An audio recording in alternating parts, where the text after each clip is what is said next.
salam Ustadz yang semangat ya. Yang nggak jawab nanti nggak dapat telur loh. Yang nggak jawab nggak dapat telur. Assalamualaikum warahmatullahi wabarakatuh.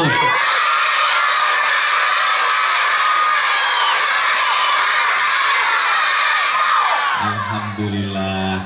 Nah, berikutnya nanti yang berbicara juga ndak dapat telur.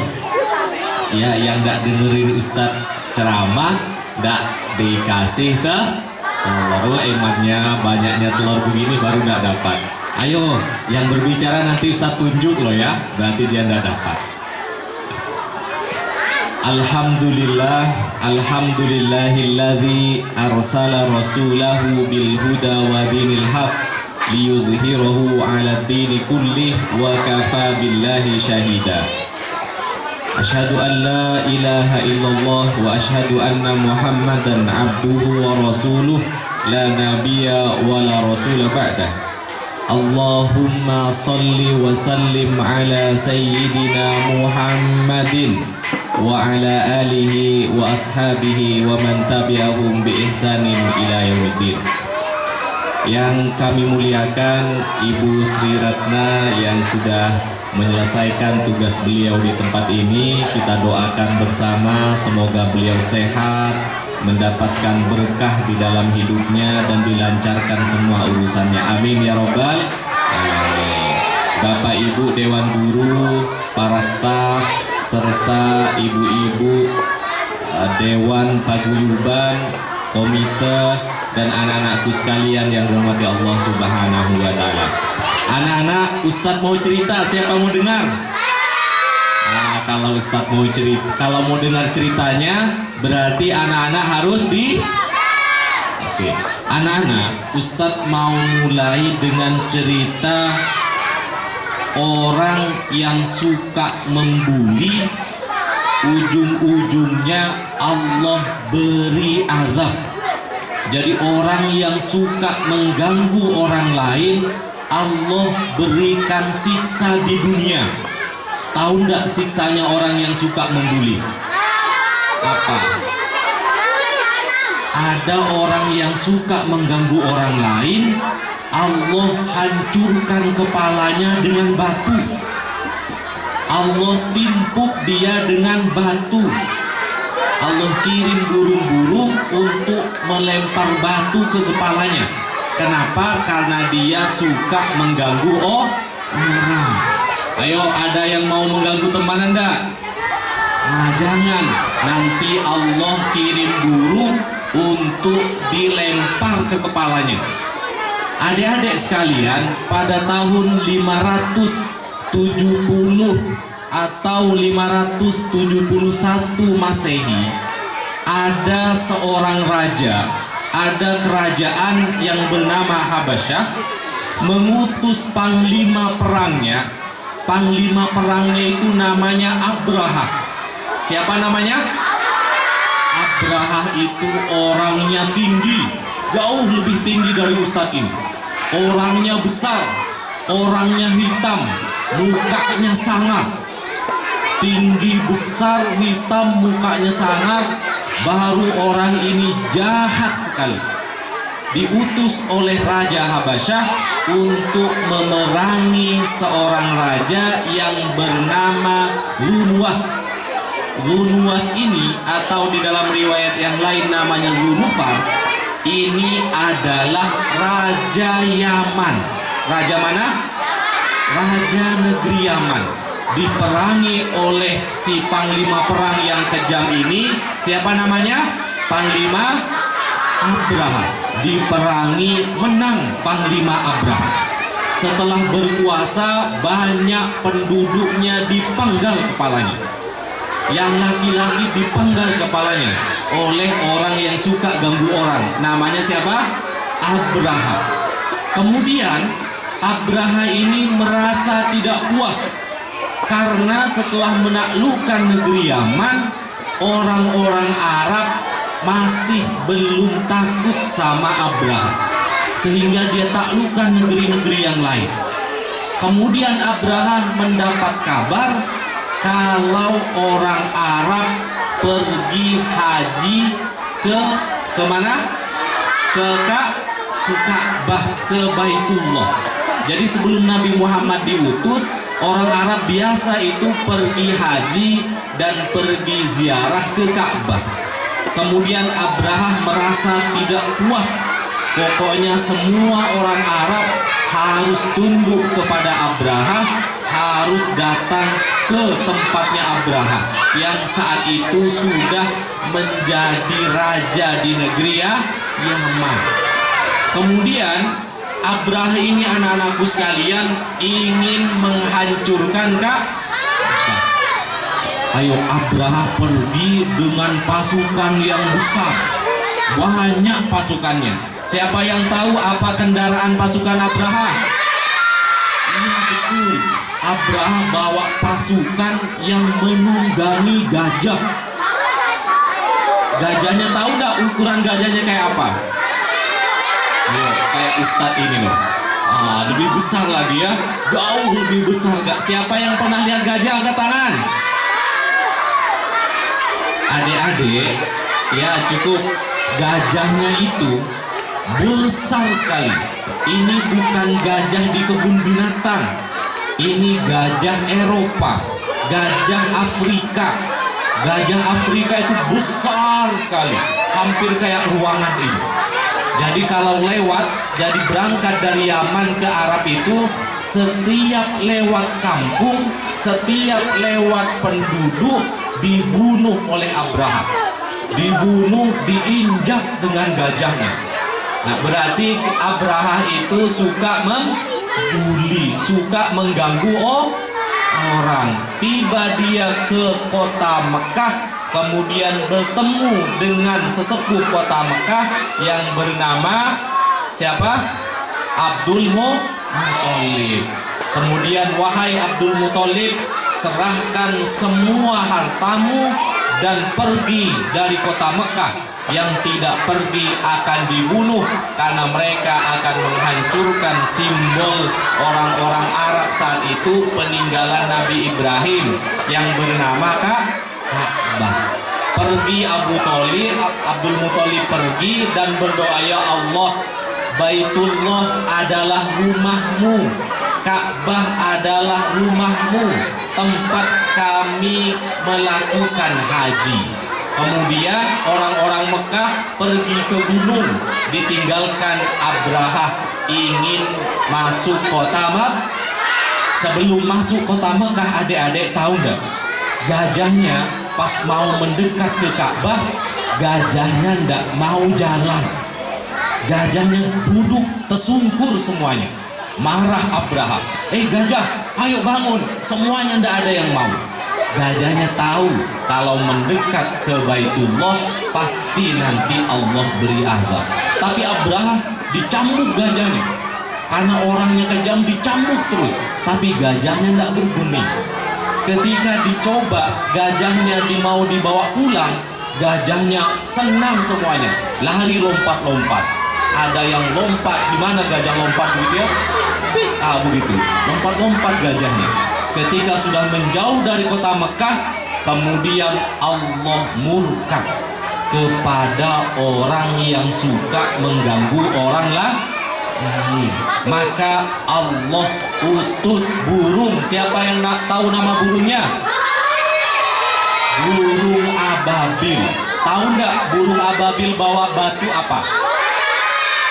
Iya, burung ababilnya bawa batu yang dari Gunung Merapi yang masih merah begitu. Ada apinya, satu burung bawa 3. Satu di paruhnya, satu di kaki kanannya, satu di kaki kirinya. Kemudian burung itu lempar ke gajah dan semua pasukan Abraha. Adik-adik tahu nggak bagaimana ujung-ujungnya orang yang suka mengganggu orang? Dilempar batu, kepalanya pecah. Dilempar batu, ke badannya tembus ke tanah. Itu siksa bagi orang yang suka mengganggu orang lah. Ayo, masih ada yang mau mengganggu teman enggak? Jangan mengganggu orang lah nanti dilempar batu sama burung, kena kepala kita. Nah adik-adik sekalian, di tahun itulah Al-Mustafa Nabi Muhammad Sallallahu Alaihi Wasallam dilahirkan. Kapan Ustaz? Dilahirkan 50 hari setelah kejadian penyerangan pasukan gajah. Jadi walaupun Abraha itu tinggi besar, kuat, ternyata kalau dia suka ganggu orang, sama burung kecil saja dia bisa mati, dia bisa meninggal. Tuh apalagi kita-kita ini kecil badannya, suka mengganggu orang, nanti dilempar batu. Begitu adik-adik sekalian, 50 hari setelah kejadian itu lahirlah Nabi Muhammad Sallallahu Alaihi Wasallam. Adik-adik sekalian, ada yang unik diceritakan oleh Imam Bukhari, ditulis ulang di dalam kitab Fathul Bari oleh Ibnu Hajar Al-Asqalani. Nabi Muhammad itu ketika di dalam kandungan bapak beliau wafat, meninggal bapaknya, sehingga ibu beliau, siapa nama ibunya? Siapa nama ibunya? Siti Aminah lah hamil besar. Saudara-saudara bapaknya semuanya berharap lahir anak laki-laki. Salah satu paman Nabi yang kaya bernama Abu Lahab. Abu Lahab ini kaya, banyak untanya. Ketika Nabi Muhammad lahir, budak Abu Lahab yang disuruh mendampingi Siti Aminah bernama siapa? Bernama Suwaibah, lari menemui Abu Lahab. Wahai Tuan, ponakanmu lahir anak laki-laki. Kemudian Abu Lahab keluar rumah, teriak-teriak memanggil penduduk kota Mekah. Wahai penduduk kota, datang ke rumahku. Aku mendapatkan ponakan laki-laki. Disembelih untanya oleh Abu Lahab, dibagikan ke orang-orang. Tidak cukup sampai di situ, pembantu budak yang tadi memberikan kabar langsung kata Abu Lahab, wahai Suwaibah, engkau ku merdekakan. Maka nanti Suwaibah merdeka sampai ikut menyusui Nabi. Nah adik-adik sekalian, Abu Lahab ini senang atas kelahiran baginda Nabi. Tetapi ketika Nabi Muhammad diutus menjadi Nabi, tahu nggak Abu Lahab ini seperti apa? Abu Lahab ternyata berubah, jadi jahat, jadi beringas. Bahkan di dalam riwayat, Abu Lahab ini pernah melempar Nabi Muhammad dengan batu-batu. Pecah pelipis beliau, berdarah. Pecah betis beliau, berdarah. Kenapa? Dilempar oleh paman yang bernama siapa? Abu Lahab. Bahkan Abu Lahab mengajak istrinya untuk mengganggu Nabi. Apa gangguannya? Diikutin Nabi dari di mana Nabi jalan dari masjid. Kemudian diberi apa itu namanya? Kayak pohon yang ada durinya, tajam kayak paku, ditaruh di jalan-jalan, sehingga Nabi Muhammad sering kena duri yang ditaruh oleh istri paman beliau, yang itu istrinya Abu Lahab. Maka Abu Lahab 10 tahun sebelum meninggal, Allah ceritakan di surah Al-Lahab, tabbat yada abi lahabin wa tab. Abu Lahab itu akan masuk neraka. Istrinya juga dianggap orang yang selalu membawa kayu, pasti masuk neraka. Adik-adik sekalian, di dalam riwayat Bukhari, di dalam kitab Fathul Bari, setelah Abu Lahab meninggal, paman Nabi yang satunya bernama Al-Abbas kemudian bermimpi. Semua keluarganya, Hamzah, Al-Abbas bermimpi. Di dalam mimpi diperlihatkan Abu Lahab yang sedang disiksa di alam kubur. Tanyalah, siapa? Al-Abbas dan Hamzah kepada Abu Lahab di dalam mimpi itu. Wahai Abu Lahab, apa yang engkau dapati? Kata Abu Lahab, aku disiksa sejak di alam kubur karena aku tidak beriman kepada Nabi dan aku suka mengganggu Nabi. Tetapi kata Abu Lahab, setiap hari Senin siksaanku dikurangi. Tahu adik-adik kenapa setiap hari Senin dikurangi siksanya? Karena Abu Lahab pernah bahagia dengan kelahiran Nabi.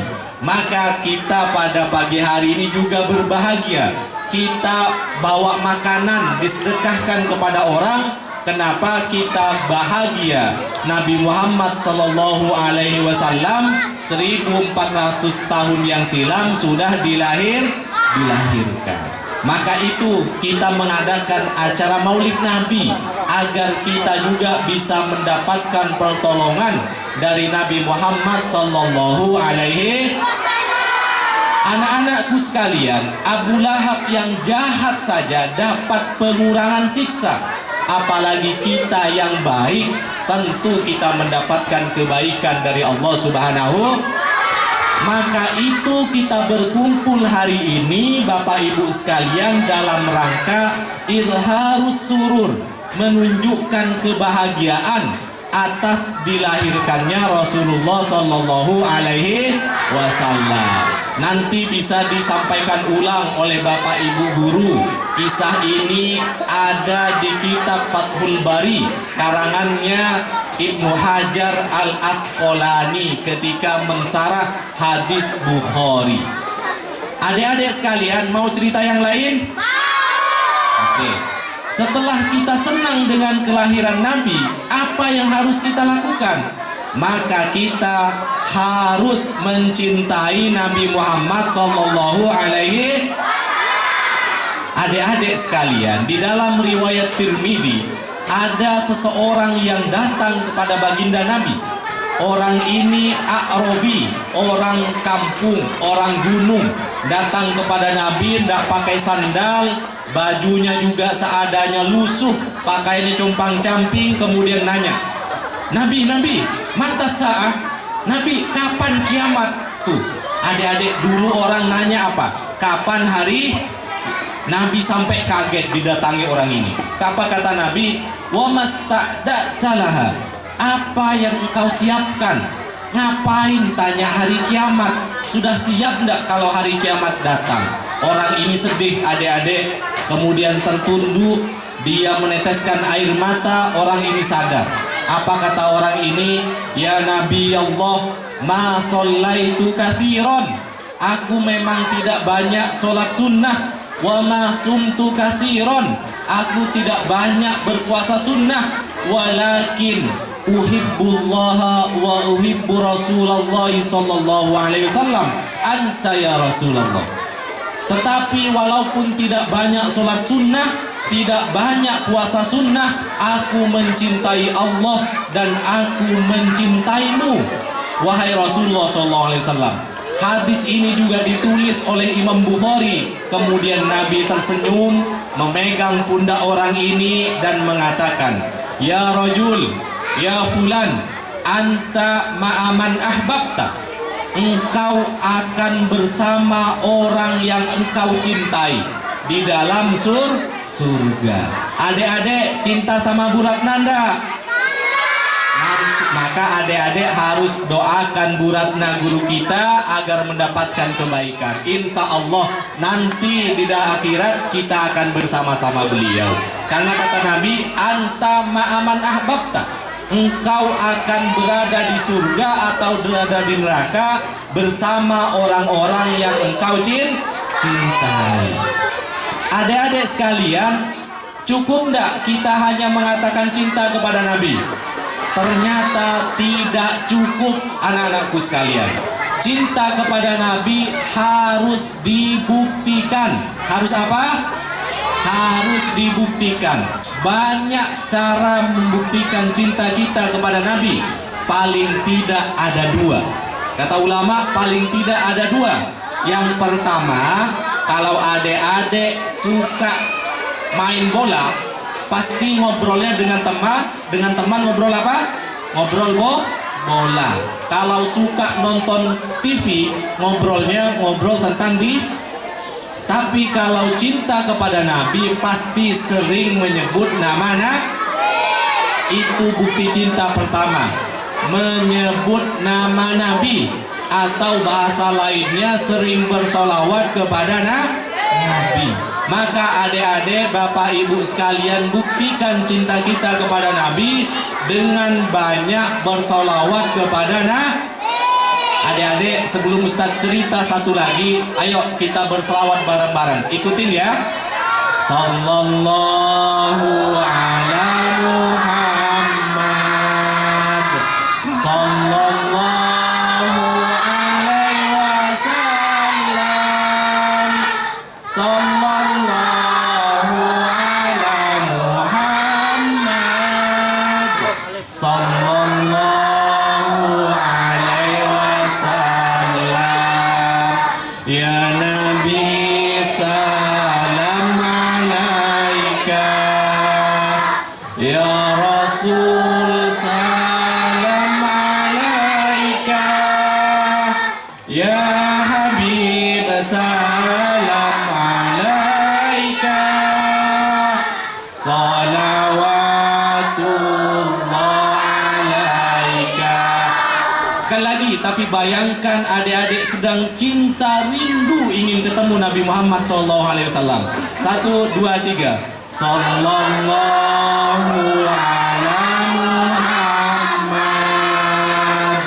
sallallahu alaihi wasallam, sallallahu ala Muhammad, sallallahu alaihi wasallam. Ya Nabi salam alaika, ya Rasul salam alaika, ya Habib salam alaika, salawatullah alaika. Sallu ala Nabi Muhammad. Adik-adik, yang kedua setelah yang pertama kita banyak bersalawat, salawat yang kita baca tadi adik-adik langsung Allah berikan balasan, nanti kita terima di akhirat. Apa kata Nabi? Siapa yang bersalawat kepadaku wahidah, satu kali, sallallahu biha asra, Allah akan beri dia 10 kebaikan, 10 keselamatan, 10 keberkahan. Itu yang pertama, bukti cinta yang pertama apa? Banyak Bukti cinta yang kedua, bukan hanya di lisan. Cinta bukan hanya di lisan, tapi cinta itu dibuktikan dengan kita meneladani Nabi Muhammad sallallahu alaihi. Apa bukti cinta kita yang kedua? Meneladani Nabi Muhammad sallallahu alaihi. Ustadz, mau meneladani apanya? Maka yang kita teladani yang pertama, cara Nabi Muhammad beribadah. Nabi Muhammad, anak-anakku sekalian, satu-satunya makhluk yang Allah Subhanahu wa ta'ala jamin diampuni dosa yang telah lalu, diampuni dosa yang akan datang. Coba kalau anak-anakku sekalian kemudian datang malaikat, hei anak-anak, sudah diampuni dosanya, kira-kira ngapain itu? Sudah nggak sholat, ngambil barang orang lain. Tapi kalau baginda Nabi, ketika disampaikan Nabi Muhammad diampuni dosanya yang lalu dan akan datang, Nabi Muhammad tambah rajin beribadah. Bahkan Sayyidah Aisyah pernah protes, istri Nabi pernah protes, Nabi kok sholatnya seperti ini? Nabi itu kalau sholat sendiri, anak-anakku sekalian, bisa setengah malam, dari jam 12 sampai menjelang subuh. Bisa sepertiga malam, tapi Nabi tidak pernah tidak sholat malam. Qumil laila illa qalila nisfahu awin kusmi. Dirikan sholat oleh Nabi Muhammad, maka Nabi sholat sepanjang malam. Adik-adik tahu nggak Nabi itu saking lamanya sholat kayak apa? Betisnya ini sampai bengkak, kakinya ini sampai pecah-pecah. Maka nangis istrinya, wahai Nabi, engkau sudah diampuni, kenapa sholatnya seperti ini? Apa kata Nabi? Afala akunu abdan syakuro. Tidak bolehkah aku menjadi pribadi yang bersyukur? Apa adik-adik? Yang pertama, kalau kita cinta kepada Nabi, buktinya banyak bersolat. Yang kedua, meneladani apa yang kita teladani? Yang pertama, cara beribadah. Yang kedua, adik-adik, terakhir ini, kayaknya adik-adik sudah capek ya. Yang kita teladani adalah akhlak baginda Nabi. Apa akhlaknya baginda Nabi? Siapa yang tahu? Apa? Bagus. Apa lagi? Pemaaf. Bagus. Apa lagi? Kasih sayang. Bagus. Akhlak Nabi ditanya. Ada seorang tanya kepada Abu Bakar. Ketika Nabi wafat, orang tanya, wahai ya Abu Bakrin, ma hulukun Nabi? Wahai Abu Bakar, bagaimana akhlaknya Nabi? Nah, Abu Bakar terdiam menangis dan mengatakan, saya tidak bisa menyebutkan akhlaknya Nabi. Tidak bisa disebutkan. Is'al ila Umar, datang kepada Umar, ya Umar, bagaimana akhlaknya Nabi? Umar juga nangis. Kata Umar, tidak bisa kubahasakan. Tanya kepada Ali. Ada orang, ya Ali, bagaimana akhlaknya Nabi? Ali menangis, kemudian tidak menjawab. Baru istrinya Sayyidina Ali, Sayyidah Fatimah mengatakan, karena khuluquhul Quran, akhlaknya Nabi adalah akhlak Al-Quran itu akhlaknya baginda maka adik-adik baca Al-Quran, amalkan istrinya. Salah satu adik-adik akhlak baginda Nabi, Nabi itu penyayang, pemaaf, tidak pemarah. Suatu adik-adik, siapa yang mau mendengar lagi cerita satu lagi? Oke, tapi dengar ya, adik-adik, di dalam riwayat Bukhari ada sebuah kisah yang kalau saya bahasakan pakai bahasa Indonesia begini. Ketika Nabi wafat, Abu Bakar datang kepada putrinya yang bernama, siapa putrinya Abu Bakar? Aisyah. Aisyah itu putri Abu Bakar, istri Nabi. Tanya Abu Bakar kepada putrinya, wahai Aisyah, apa yang belum kulakukan dan itu sudah dilakukan oleh baginda Nabi? Apa kata Aisyah? Wahai bapakku, semua amalan yang dilakukan Nabi pernah engkau kerjakan, tapi ada satu amalan yang sepertinya belum engkau kerjakan. Apa itu putriku? Apa kata Aisyah? Nabi sepanjang hidupnya selalu memberi makan pengemis di pintu gerbang pasar Madinah. Jadi ada pengemis adik-adik, pengemisnya sudah tua, jarang mandi, buta, tidak ada giginya, bau orangnya, ngemis di pinggir tahu apa yang dilakukan Nabi? Selalu memberi bagus, disuapin itu pengemis adik-adik setiap pagi. Adik-adik tahu enggak kenapa Nabi suapin pengemisnya? Ayo, kenapa? Disuapin pengemis itu biar tidak usah beli makan, sehingga uang hasil ngemisnya bisa dibawa pulang. Maka Nabi tiap hari kasih makan. Adik-adik tahu ndak pengemis yang tua renta orang Yahudi ini ya? Apa yang dilakukan pengemis itu setiap hari? Mengatai Nabi, mencaci maki Nabi. Setiap hari dia di pasar Madinah ngemis sambil caci maki Nabi. Nggak usah dengarkan Muhammad. Muhammad itu gila. Muhammad itu pembohong. Muhammad itu ingin mengeluarkan kalian dari budaya agama bapak ibu kalian. Adik-adik, kalau ada orang yang menghina adik-adik, kira-kira diapain? Oh, dipukullah. Kalau Nabi diapain? Nabi tidak memukul. Justru Nabi datang menemui orang itu, diberi makan adik-adik. Maka Abu Bakar yang mendengar cerita ini, besok kata Abu Bakar, aku juga mau ngasih roti kepada si pengemis. Datang Abu Bakar ke depan pintu gerbang pasar Madinah itu, didapati pengemis itu. Abu Bakar kaget, marah Abu Bakar ya. Loh, ternyata pengemis ini teriak-teriak, mencaci, menghina Nabi. Abu Bakar, orang ini lagi teriak-teriak, langsung sama Abu Bakar diberikan makanan, lagi ngomong Muhammad, dimasukkan mulutnya. Akhirnya orang ini tidak bisa ngomong. Begitu ya. Kemudian orang ini dikeluarkan rotinya, nanya, siapa engkau? Apa jawab Abu Bakar? Aku orang yang biasa memberimu makan. Apa kata si pengemis? Tidak, engkau bukan orang yang biasa memberiku makan. Kenapa?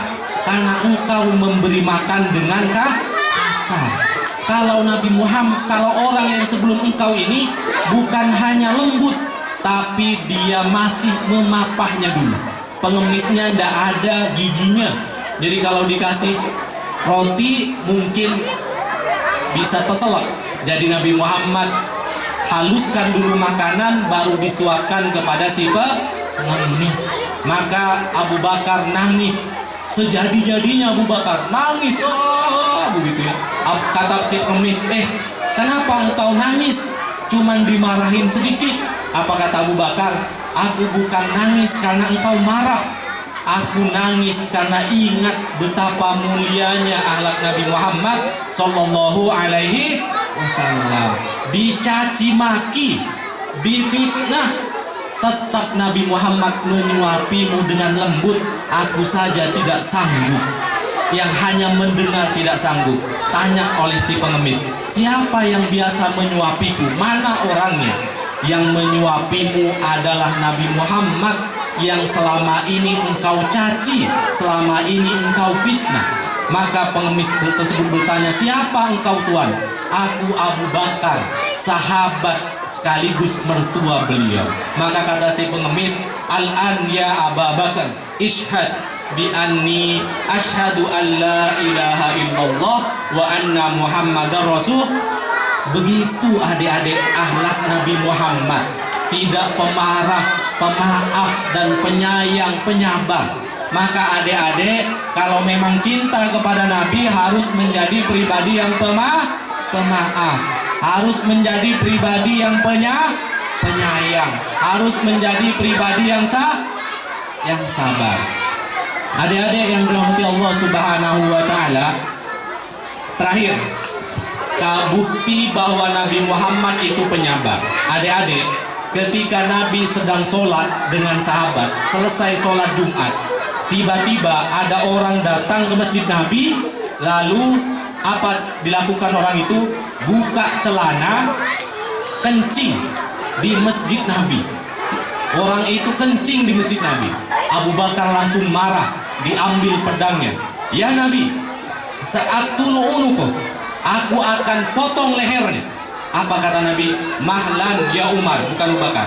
Mahlan ya Umar, mahlan ya Umar. Santai Umar, santai. Dia itu orang tidak tahu, jangan dipenggal.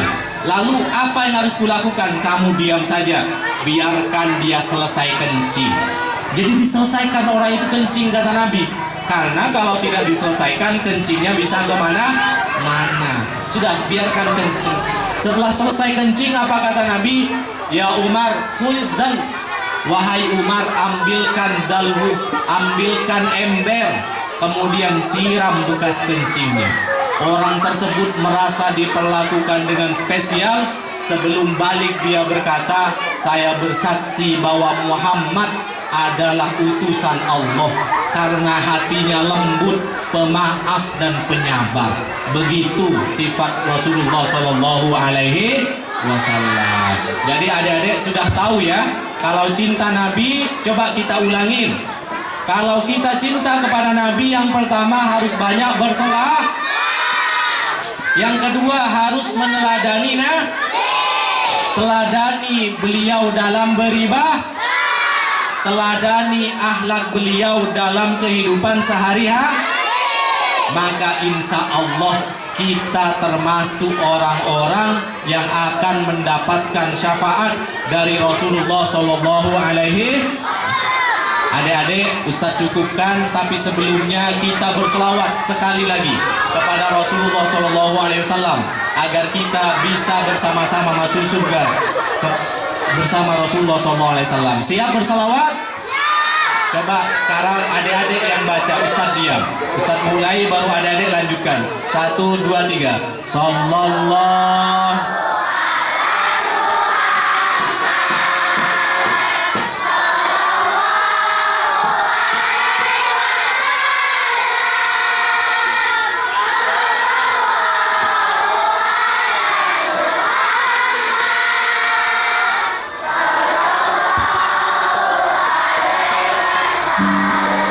Ya Nabi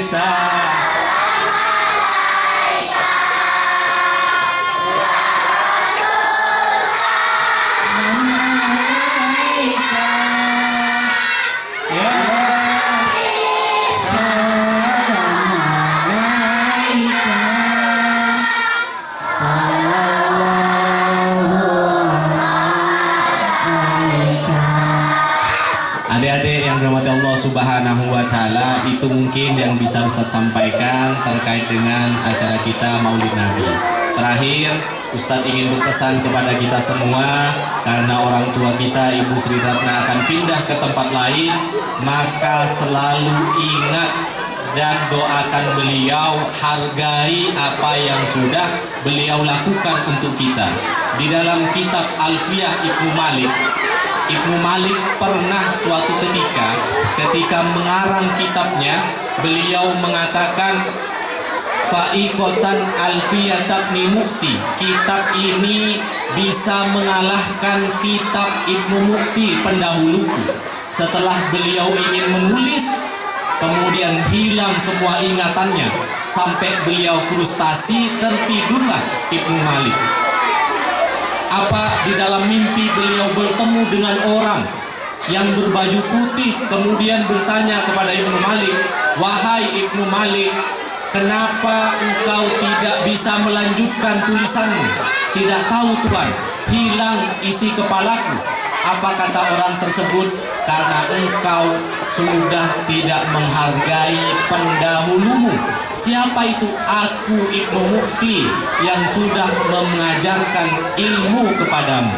Maka Ibnu Malik tersadar dari tidurnya, kemudian melanjutkan kitabnya dengan lancar. Ditulis oleh Ibnu Malik, wa huwa bisabkin haizun tafdila mustaujabun sana'iyal jamila. Orang yang sudah memberikan contoh kepadaku selamanya akan kukenang kebaikannya, dan pasti kebaikannya akan ditemui di depan Allah Subhanahu wa Ta'ala. Itu adab kita kepada orang yang sudah mengajarkan ilmu kepada kita. Al-fadlu lil muqtadi walau ahsanal muqtadi. Keutamaan pasti untuk pendahulu, walaupun penerusnya bisa jadi lebih ahli. Hadanallahu wa yakum ajmain. Adik-adik sekalian, Ustadz mohon maaf kalau ada hal-hal yang kurang berkenan, salah pengucapan. Wabil khusus kepada Bapak Ibu Kepala Sekolah, mohon dimaafkan kalau ada hal-hal yang kurang berkenan. Terima kasih banyak. Semoga kita semua dicatat oleh Allah sebagai pengikut Rasulullah Shallallahu Alaihi Wasallam. Amin ya robbal alamin. Hadanallahu wa iyyakum ajmain. Allahul muwaffiq ila aqwamit thoriq. Assalamualaikum warahmatullahi wabarakatuh. Sekalian doa ya Ustaz. Anak-anak kita berdoa, tidak ada yang ribut. Ayo perhatikan Ustaz. Bapak Ibu, adik-adik, anak-anakku sekalian, mari kita sejenak tundukkan kepala kita, angkat tangan kita, hadirkan hati kita menuju Allah Subhanahu wa Ta'ala. Kita doakan orang tua kita, doakan guru-guru kita, doakan semua kita menjadi orang yang terbaik di dunia dan akhirat. Ala hadhihi niyah وعلى كل نية صالحة. الفاتحة. الحمد لله رب العالمين الرحمن الرحيم مالك يوم الدين إياك نعبد وإياك نستعين اهدنا الصراط المستقيم صراط الذين أنعمت عليهم غير المغضوب عليهم ولا الضالين آمين. الحمد لله رب العالمين حمدا نائمين حمدا شاكرين حمدا يوافي نعمه ويكافي مزيده. يا ربنا لك الحمد كما ينبغي لجلال وجهك الكريم وعظيم سلطانك. اللهم صل وسلم على سيدنا محمد صلاة تجعلنا بها من أهل العلم ظاهرة وباطنة وتحصلنا بها من عبادك الصالحين في دنيانا وأخرانا وعلى آله وصحبه وسلم.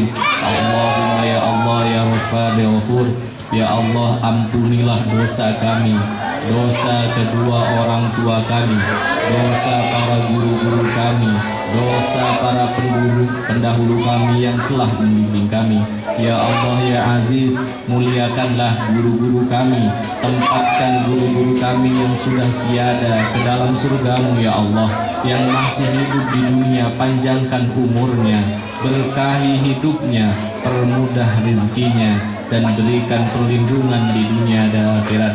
Ya Allah ya Rahman, sayangilah anak-anak kami, tumbuhkanlah anak-anak kami menjadi anak-anak yang soleh solehah, berbakti kepada kedua orang tua, hormat kepada sesama, dan berguna bagi nusa dan bangsa. Ya Allah ya Aziz, kami berkumpul di tempat ini dalam rangka memperingati kelahiran Nabi-Mu yang mulia. Maka akuilah kami sebagai hamba yang ingin menjadi umat Nabi-Mu yang setia, yang menjalankan sunnah-sunnahnya dan menjauhi larangan-larangannya. Ya Allah ya wasi'al maghfirah, ampunilah kami, ampunilah guru kami, ampunilah orang-orang tua kami, serta jadikanlah kami orang yang berguna bagi agamamu, bermanfaat bagi nusa dan bangsa kami. Rabbana hablana min azwajina wa dhurriyyatina qurrata a'yunin waj'alna lil muttaqina imama. Allahumma la tada' lana fi maqamina hadha dhanban illa ghafartah wala dainan illa qadaitah wala hajatan min hawaijid dunya illa qadaitaha wa yassartaha ya rabbal alamin. Rabbana hab lana min azwajina wa dhurriyyatina qurrata a'yunin waj'alna lil muttaqina imama. Wa sallallahu ala sayyidina Muhammadin walhamdulillahi rabbil alamin. Taqabbalallahu minkum. Assalamualaikum warahmatullahi wabarakatuh.